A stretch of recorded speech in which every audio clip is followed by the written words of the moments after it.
I was called once to speak. My talk was from 7:15 to 8, 45 minutes.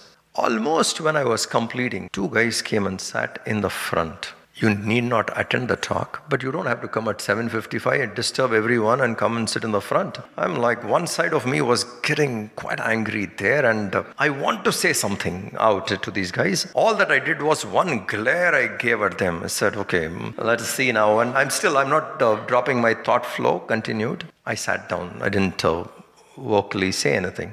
The warden came up and he said, Swamiji, these two boys, they were three friends.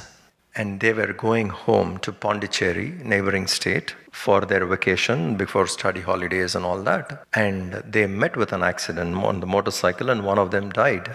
And they're returning back to college today. And being an hostel day, they have come and they came straight here.